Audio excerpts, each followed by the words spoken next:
देखो बच्चों, आज समय बहुत काफ़ी हो गया है, ठीक है। जो निर्धारित समय 4 बजे था, लेकिन हम लोग 4 बजे तैयार नहीं हो पाए, जिसके कारण कुछ ऐसे मुख्य प्रश्न लिखा चुके हैं, लेकिन फिर भी आज हम उसको दोहरा रहे हैं लॉकडाउन के कारण, ताकि बच्चा फिर से उसको समझ सके। तो पहला क्वेश्चन, और वो भी क्या है, केमिस्ट्री का है।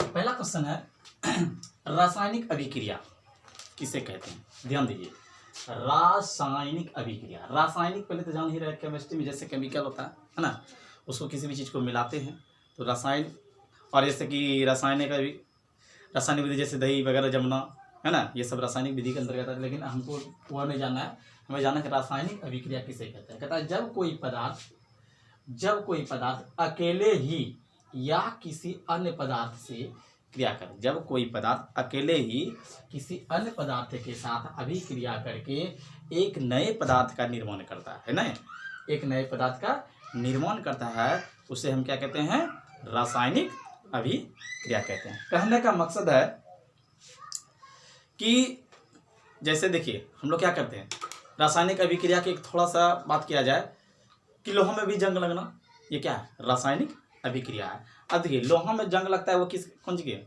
हवा के साथ संयोग कर लेता है लोहा, है ना।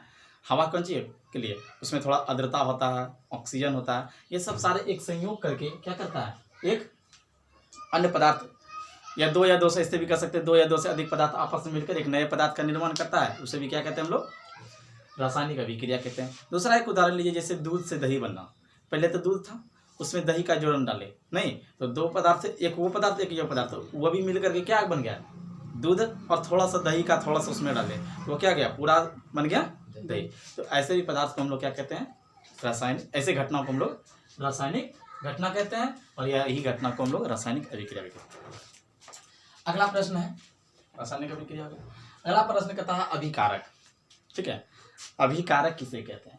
कहता है कि जो पदार्थ रासायनिक अभिक्रिया में भाग लेकर नए पदार्थ का निर्माण करता है, उसे अभिकारक कहते हैं। रासायनिक अभिक्रिया में जो भाग लेता है, नहीं, जैसे कि अभी हमें क्या बताए, लोहे में जंग लगना या दूध से दही बनना। तो दूध से दही बनना, उसमें कौन सा पदार्थ भाग लिया, मानिए दही, तो दही जो उसमें डाले गए थे, नहीं, वह क्या हो जाएगा, हमारा अभिकारक। इसलिए कहता है कि जो पदार्थ रासायनिक अभिक्रिया में भाग लेकर, जब कोई भी चीज रासायनिक करा रहे हैं, उसमें जो भाग लेकर वह नए पदार्थ का निर्माण करा सकता है या कर हो जाता है, वैसी घटना को हम लोग क्या कहते हैं, अभिकारक कहते हैं, ठीक है।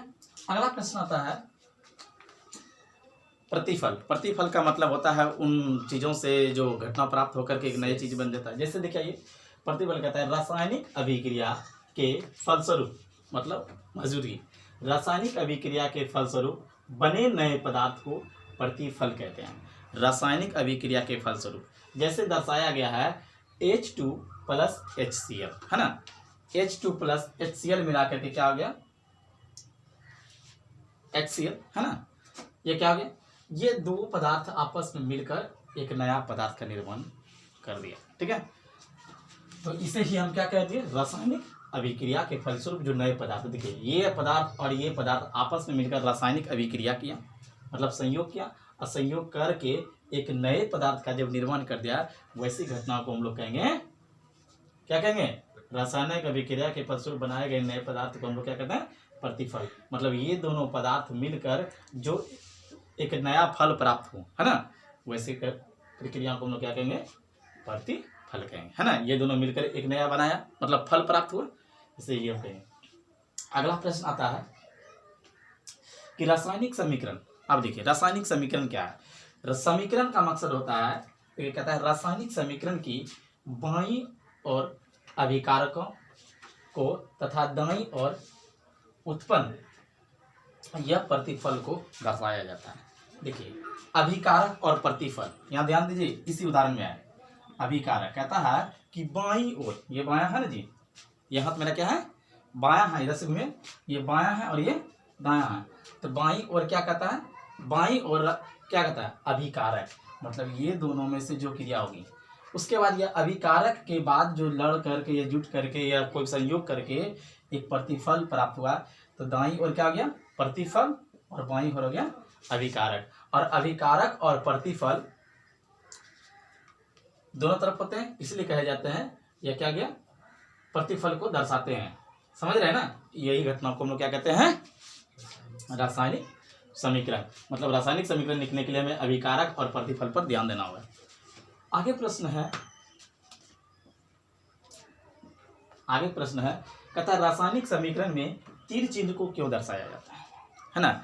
रासायनिक समीकरण का के बीच में तीर चिन्ह को क्यों दर्शाया जाता है, इसलिए दर्शाया जाता है कि अभिकारक और प्रतिफल को क्या कर दे, दोनों को अलग अलग कर सके। यहाँ देखिए दिया गया है कि रासायनिक समीकरण में तीर चिन्ह को क्यों दर्शाया जाता है, क्योंकि अभिकारक एवं प्रतिफल के परमाणुओं की संख्या का स्पष्ट पता चले। अब देखिए इधर है क्या अभिकारक और इधर क्या है प्रतिफल, दोनों के परमाणु को स्पष्ट पता चला रहा है।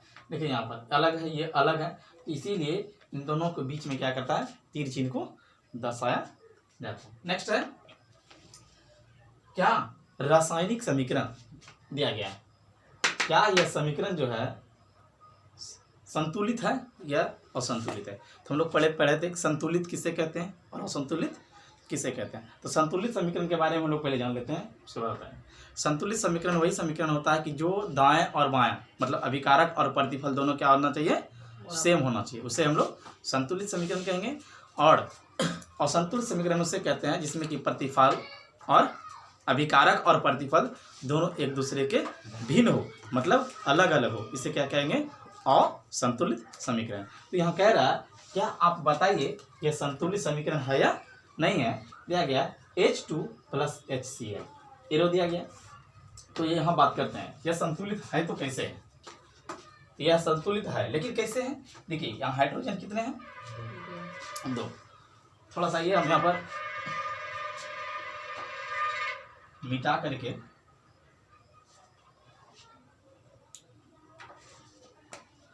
दिखा रहे हैं।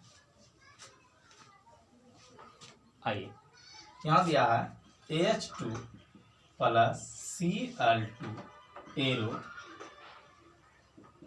HCl मान ले लीजिए। तो इसमें कितना है, H कितना है जी, इसमें 2 है, और Cl कितना है जी, ध्यान दीजिए ये 2 हो गया, ये फिलहाल अभी कितना है, 1 है ना। अरे H इसमें क्या गो है, 1 हो, और इसमें क्या गो है, Cl 1 हो। हमें चाहिए कितना संतुलित करें, मतलब कहने का मकसद यदि 1 किलो इधर रहेगा, वजन उधर 2 किलो रहेगा तो संतुलित होगा, बराबर होगा नहीं। उसके लिए क्या चाहिए, हमें दोनों ओर संतुलित करना होगा, तो बराबर करना होगा। तो इसमें कितना कमी है, 2 से इसको गुना कर दीजिए, इसको भी 2 से गुना कर दीजिए। तो किसी भी चीज़ को जो हम जोड़ अलग से लगता है उससे हम आगे लिखते हैं। तो यह क्या हो गया, हमारा संतुलित रासायनिक समीकरण हो गया। इसीलिए यह दोनों समान है, इसलिए यह समीकरण क्या हो गया, संतुलित प्राप्त हुआ। समझ रहे हैं ना। देखिए अगला प्रश्न है 7वां पॉइंट, कहता है संतुलित रासायनिक समीकरण किसे कहते हैं, है ना। अभी कुछ समय पहले हम बताए थे संतुलित रासायनिक समीकरण, लेकिन हम उस चीज पर चर्चा किए थे, लेकिन फिर से हम चर्चा कर रहे हैं। कहता है वैसा समीकरण जिनके दोनों ओर समान संतुलित समीकरण कहलाता है ना। मतलब दोनों ओर समान हो वैसे समीकरण को क्या कहते हैं, संतुलित समीकरण। दोनों ओर क्या मतलब, अभिकारक और प्रतिफल दोनों क्या होनी चाहिए, समान होना चाहिए। वैसे समीकरण को हम लोग क्या कहते हैं, संतुलित समीकरण। अगला है असंतुलित समीकरण। कहता है वैसा समीकरण जिसके दोनों ओर समान नहीं हो, मतलब प्रतिफल अभिकारक और प्रतिफल दोनों क्या हो, भिन्न भिन्न हो, वैसे समीकरण को हम लोग क्या कहते हैं, असंतुलित समीकरण। अगला पॉइंट आता है, ध्यान दीजिए, अगला पॉइंट आता है, कहता है रासायनिक समीकरण को संतुलित क्यों किया जाता है। एक प्रश्न आता है जबरदस्त, है ना। आखिर करते संतुलित तो करते हैं, लेकिन उसका मुख्य लक्षण, मुख्य कारण क्या है। जैसे कि हम लोग पढ़ते हैं क्यों, नौकरी के लिए, है ना, कि अच्छा काम मिले, अच्छा कुछ कर सके, राष्ट्रपति भी बन सके, है ना। लेकिन हम लोग पढ़ते हैं यहाँ कहता है रासायनिक समीकरण को संतुलित किया जाता है, लेकिन क्यों। आइए क्वेश्चन देखिए, अब कहता है किसी भी रासायनिक समीकरण में द्रव्यमान का ना तो निर्माण होता है ना ही विनाश। मतलब कोई भी समीकरण लीजिए, द्रव्यमान का ना ही निर्माण होता है, ना बनता है, और ना ही विनाश होता है, ना ही विनाश। रासायनिक अभिक्रिया के पहले एवं उनके बाद, मतलब रासायनिक ना तो विनाश होता है ना प्राप्त होता है, लेकिन रासायनिक अभिक्रिया के पहले एवं उसके बाद प्रत्येक तत्व के परमाणुओं की संख्या, प्रत्येक तत्वों की परमाणुओं की संख्या समान रहती है। ना तो विनाश होता है ना कुछ ही होता है, लेकिन उनसे पहले का आता है रासायनिक अभिक्रिया के पहले, मतलब विनाश ना होना और ना ही प्राप्त होना, लेकिन वैसे रासायनिक अभिक्रिया के पहले एवं उनके बाद, ठीक है, तत्वों की परमाणु संख्या क्या होती है, संख्या समान रहती है। इस कारण हमें क्या करना पड़ता है, ये समीकरण को संतुलित करना पड़ता है। इसीलिए कहते हैं कि यह संतुलित करना आवश्यक होता है। समझ रहे हैं ना? इस बताए गए प्रश्न पर, ठीक है, गौर कर पढ़ना है। इनसे कई सारे ऑब्जेक्टिव भी तैयार होते हैं, जो कि हम ऑब्जेक्टिव भी कराएंगे, सबको प्राप्त करा देंगे ऑब्जेक्टिव, ठीक है। एक बगल से एक दिन हम चलेंगे, ऑब्जेक्टिव जितना बनेगा 50, 60, 10, 20 जितना बनेगा, हम सबको ऑब्जेक्टिव बनाकर दिखाएंगे कैसे ऑब्जेक्टिव पूछता है। इसमें से जैसे आप कह देगा कि कोई एक समीकरण दे देगा, ठीक है, उसमें कहेगा यह संतुलित है या असंतुलित है, तो उसके दोनों तरफ के हमको परमाणु संख्या देख लेना है, उसके बाद हमको पता कर लेना कि संतुलित है या नहीं है। तो इससे बहुत सारे ऑब्जेक्टिव भी प्राप्त होंगे, जैसे अभी उदाहरण हम दिए थे इससे पहले, है ना, संतुलित रासायनिक समीकरण के। तो ध्यानपूर्वक पढ़ करके वीडियो को स्किप नहीं करना, मतलब हटा करके नहीं देखना है, लगातार देखना ताकि समझ में आए, ठीक है, छोड़ के नहीं।